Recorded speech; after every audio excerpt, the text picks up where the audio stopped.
coming straight up out the struggle, watch the killer state. It's California, homie, where they know to regulate. Red or blue rag, keep the pistol in the waist. North or south, put the blood, shit, they know to spray. And all the Asian homies even know to pack the K. And all the pasajeros know to move the way.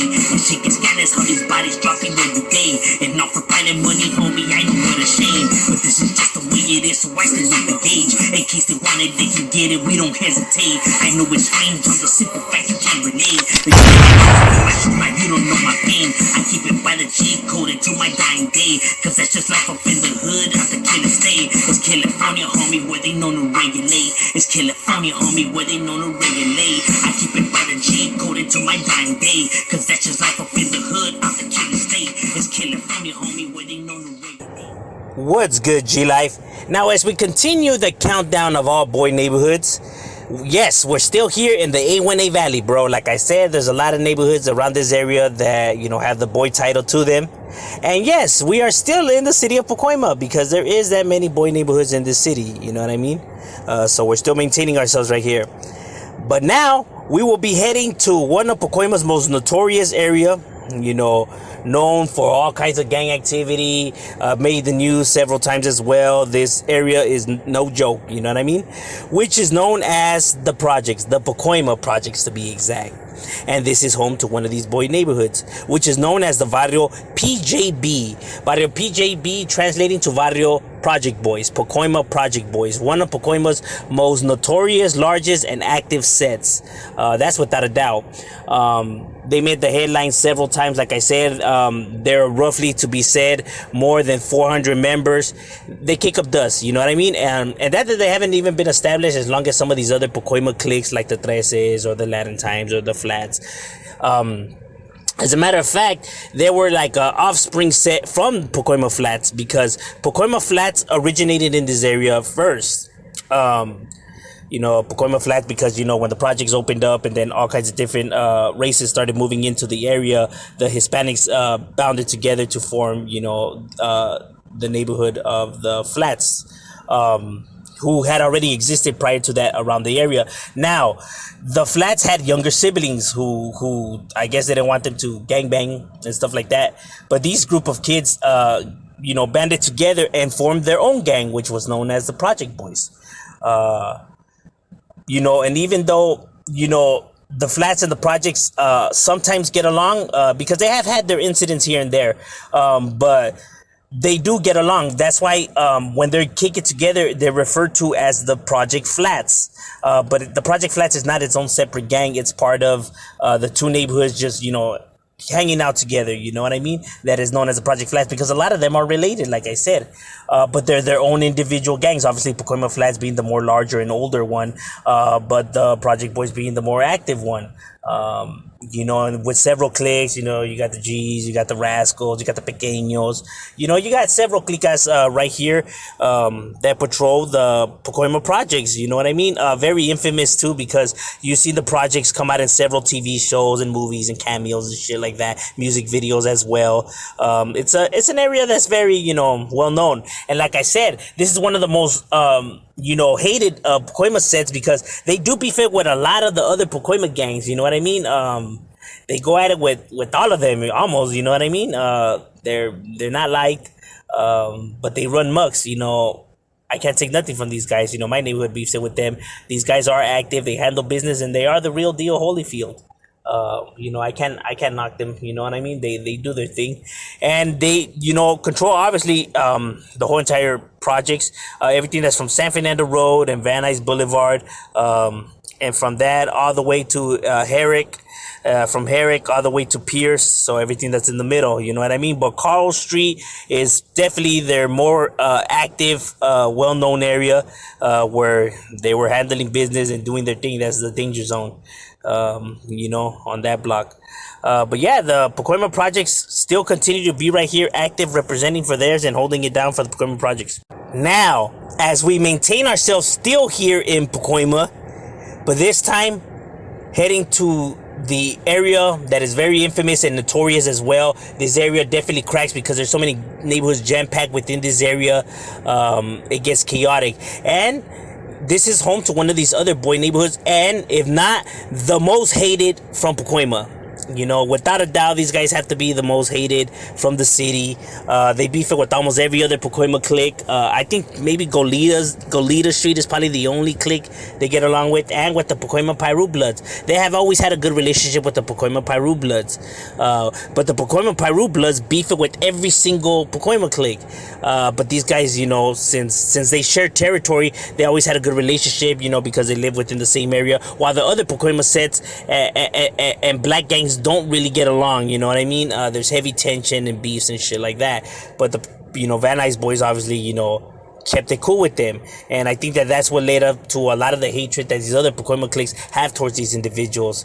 And they do wear like red bandanas and stuff like that, but they're not like Bloods or nothing like that. They just wear a lot of red because, you know, that's just their thing, you know what I mean? I guess because of the relationship that they had with them. You know, and those are facts, you know what I mean? I know some of these individuals, so I know what I'm talking about. And they are known as the Noms gang, you know what I mean? Now people think that it refers to Vietnam, but actually the Noms is actually being referred to the apartment plexes in which they hang out in. You know, the Noms, the Vietnam apartment plexes that are right there. That's the name of the apartment plex, and that's where they get that phrase from, because that's their apartment plexes where they hang out. You know what I mean? They're like a group of apartments, you know, connected together. Kind of resembling projects. You know what I'm saying? In a sense. And this clique is very large, very active, handle business. They even have branched out towards the San Fernando Road and Osborne area, where they had a clique that was, you know, ABK, anybody killer, which was a tag banging crew that got into their neighborhood, you know, expanding their territory, you know. So they have a clique over there, and also, you know, right here where they share with the Pacoima Piru Bloods. So their territory is everything that's from Borden to Van Nuys Boulevard to Foothill, all the way to Pierce Street. Everything in the middle is their barrio, the danger zone. Right there almost through Carl's as well, Carl Street and all of that. That is where you're able to find the Van Nuys boys handling business and still continue to be active and kicking up dust. Like I said, one of the most hated. And they're different from Varro Van Nuys. You have Varro Van Nuys, and this is Van Nuys boys, Pacoima Van Nuys boys. This is named after the boulevard, not the city. So it's Van Nuys boys because of the Van Nuys Boulevard, not because of the city of Van Nuys. So they're two different gangs. You know what I mean? Even though they use the Yankees as well, they use the Padres and stuff like that. So one is Varro Van Nuys, this is Van Nuys boys. So there's a difference. But this is one of the most hated and active, and still continue to be representing for theirs. Another neighborhood that we have right here in the area in Pacoima, one of these Pacoima sets, but that is not connected to like Pacoima, like the rest of these cliques that always write it, but they are in the city of Pacoima, you know what I mean? So they do, you know, rep Pacoima, just they don't rep it just like how the other cliques do, but nonetheless they're still in the city of Pacoima. They're still from Pacoima, which is known as the Varrio DEBS, which is known as the Pacoima Dead End Boys. Yes, Pacoima Dead End Boys, real neighborhood that was established right here in the 80s. Never was a large neighborhood, but was a real neighborhood. You know what I mean? That held it down for theirs. You know, these guys were no suckers. You know, despite them being, you know, one of the more smaller gangs. You know what I mean? Because from what I was told, you know, 30, 40 members tops. You know, that's if at its max. And has always just maintained a small, you know, circle of homeboys, but still had homies that repped it for theirs. And their Varro was everything that was from Van Nuys Boulevard to Lauren Canyon. Lauren Canyon, the territory still extended all the way to Terabella.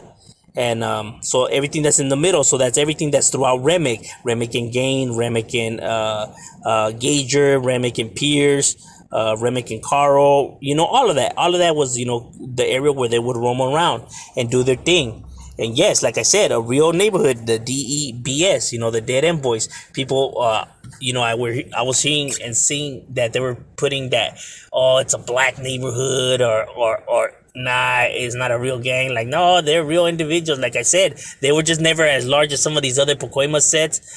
You know, obviously because a lot of these cliques were a lot more older, and and they've been jam packed full of so many neighborhoods. It just makes recruitment a lot more difficult. But nonetheless, they still managed to hold it down, plant their flag, and still maintain right there for the Koima Dead End Boys. Now, for the next neighborhood, we actually have to maneuver our way to the area that is known as Panorama City. Panorama City, obviously, home to the very notorious, Blythe Street Gang. At one point, it was the only neighborhood here, but then you had a tagging crew that was around that was known as the WBS, which stood for Wicked Boys. It was a tag banging crew that established somewhere during the late 90s, early 2000s when this tag banging crew established as the Wicked Boys. They had members that lived in Panorama City on Willis. So then they changed it from Wicked Boys to Willis Boys. Obviously, that created tensions between them and Blythe because obviously that's Blythe Street's hood. So, there's been feud and conflict within these individuals. Obviously, the Willis Boys being the more smaller one, you know what I mean? Because they were only around, like I said, since the early 2000s. And I was told that there was no more than 30 members to their max. That was the max amount that they had. But they had real individuals that held it down, you know what I mean, for theirs. And then roughly around 2012, I was told that they established to become a neighborhood. But like I said, they were small in numbers. You rarely see them up nowadays, but you still have members that hold it down for theirs nonetheless, you know what I mean? I know some of these individuals, but like I said, there's not that many of them. Blythe Street being the more larger hood, it just, makes recruitment a lot more difficult, and, it's está cabrón, but these individuals still hold it down for theirs and still maintain for the Willis Boys. Now, for the next barrio, we actually have to maneuver our way to the area that is known as Mission Hills. Yes, Mission Hills has neighborhoods, despite what individuals want to say. And multiple neighborhoods, from Cribs to the Valley Kings to all that. And this is home to one of these boy neighborhoods. Despite what individuals want to say, I know homies from this barrio. You know what I mean? I know that they're there. Like I said, another small neighborhood, which is known as the MHBS, which is known as the Mission Hill Boys. Mission Hill Boys is a barrio that was established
another barrio that you have right here in the San Fernando Valley, but this one we actually have to maneuver our way to the area of the West Valley.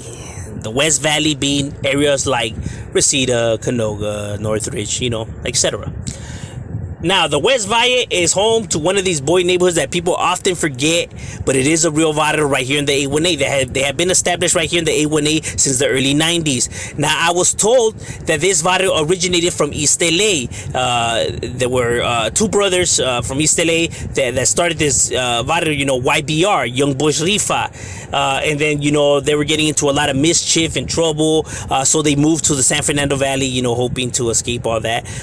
When they landed right here, they landed in the Canoga Park area. And then, began to roam the streets. There was a group of individuals who were looking to start up a clique as well, like a tag banging clique. And these individuals just, told them, why don't you guys get into our hood, that we're barely starting or whatever. And that clique or group of individuals ended up getting into their set and becoming the Young Boys Rifa right there in Canoga. So even though this isn't where it originated from, because they did have two or three other members, I was told, in East LA, so they were still over here. So even though it didn't birth in the valley. This it pretty much was built its foundation right there in the west part of the valley, in Canoga, in Reseda, and in Northridge, in those cities, you know, because they had homies that were spread around, so they would roam around all through the west part of the valle. And then they ended up moving to the Palmdale, Lancaster area, you know, because they have established over there as well. But right here in the West Valle, this is where they would roam around and do their thing and hold it down. So it was a real neighborhood, and continue to still represent right there for the Young Boys Rifa, the YBR. Now, as we make our way to the area that is known as Lake Balboa, yes, Lake Balboa does have neighborhoods. A pretty, you know, well-known clique within this area, but often gets forgotten when we talk about 818 and the Valley gangs and stuff like that. But this neighborhood has been right here, well planted for a long time. You know what I mean? Since the late 80s, when this neighborhood was established, which is known as the Varrio BBS. BBS translating to Varrio Bad Boys. Yes, Varrio Bad Boys is a real neighborhood that controls and been controlling Lake Balboa. The Varrio is everything from Balboa to Sherman Way to Havenhurst, Havenhurst to Vanoan, Vanoan to Woodley, Woodley to Victory, and back around to Balboa. So everything that's in the middle is considered their Varrio. So throughout Vanoan and all that area, you know what I mean? It's what's considered their home, you know, the danger zone, you know what I mean? You could even catch them by Lake Balboa as well, Birmingham High School throughout those back ends as well. Shit be cracking right here, homie. It definitely be going on. But their heart of their hood, their main domain, their dojo would be right there. Was like from Kittredge and Valley Gin Avenue. Valley Gin Avenue that slices through the heart of the hood. That's why you see the clique written up, or you see them getting Valley Gin, Valjean tattooed on them. So that's like Valjean and Kittredge and all that area. This is, you know, a real neighborhood, like I said, that continues to still be established.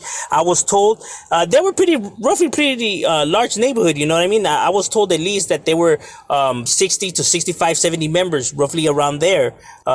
So they did get to be a large portion, you know what I mean? And they still continue to be active and, you know, a decent size. When they first started, there were roughly about, at least from what I was told, is when they started, there were about 30 to 40 members. And then it kind of had died down, you know, homies were getting busted and shit like that. And then roughly around the mid 2000, like 2012, 13, there was these tag bang crews that got into their neighborhood and bringing life to the neighborhood all over again. That's why you started to see a lot of their activities and stuff like that, you know, because people were like, nah, that neighborhood died out and wooty wah. Nah, it's active. It's definitely doing its thing. Like I said, at one point, you know, it did have a time where, you know, things had calmed down, but, you know, it sprung up again. Like I always say, you know, these neighborhoods just multiply, you know, with all these tagging crews, you know, just getting in and etc. But the Bad Boys still continue to represent right there, because it be definitely cracking right there, because people have to keep it in mind that in that area it does get, you know, pretty chaotic, because you have a lot of different neighborhoods that are jam-packed within the same area. You have, you know, from Logan Heights, Haskell, Varrios that stretches through those outskirts as well. You get a lot of conflict between all these groups because they beef with all these neighborhoods. You know what I mean? There's definitely clashes between all these individuals, but nonetheless, the Bad Boys neighborhoods still continue to represent right there and hold it down for the BBS right there. Another barrio that you have right here in the San Fernando Valley that often gets forgotten is the Varrio PBS. Yes, PBS, known as the Varrio Playboys gang. Yes, Playboys are also in the San Fernando Valley. Right here in the city of Burbank is where you were able to find them, or where you were able to find them. You know what I mean? The West Side Playboys. They have the Chico Locos and the Maple Locos over here in the city of Burbank. And they did originate from the West, you know, portion of Playboys, because they had a homie that was from Westside Playboys that moved to the city of Burbank, right there where the Burbank Airport's at. He lived in the apartment plexes right there where the Burbank Airport's at, and began recruiting, you know, a bunch of, you know, little homies that were around in the area. You know, they just, you know, because his homies would drive, you know, from West LA down here and hang out and shit like that, and then, they just began, recruiting individuals in the San Fernando Valley, and starting and planted their flag in Burbank. They planted their flag in the early 90s when they planted their flag right there in Burbank. So they already been in Burbank for a cool while. I would say, 89, 90, 91, roughly around that time frame that they planted their flag. And at one point, they were a pretty, large size from what I was told, that there were roughly up to 40 members right there at one point. Obviously, with other gangs, being in the area, spreading out, you have the Burbank 13, you have the Elmwoods, the Westside Logs, Tunerville. You just have so many neighborhoods right there. Just became more difficult. But, nonetheless, they held it down right there because, like I said, you do have, all these neighborhoods going at it with each other, so it's not all peace and lovely like people think when they think about the city of Burbank, because like I said, you have Burbank 13, you have Elmwoods, the West Side Lows, and Tunervilles, and all of that. Like I said, man, it just is chaotic. And then violent just being right there too. I mean, like I said, it's beyond and cracking. But the Playboys did plant their flag right here and still represent right there for the West Side Burbank Playboys gang. Thank you for watching M.O.D Entertainment. Make sure you like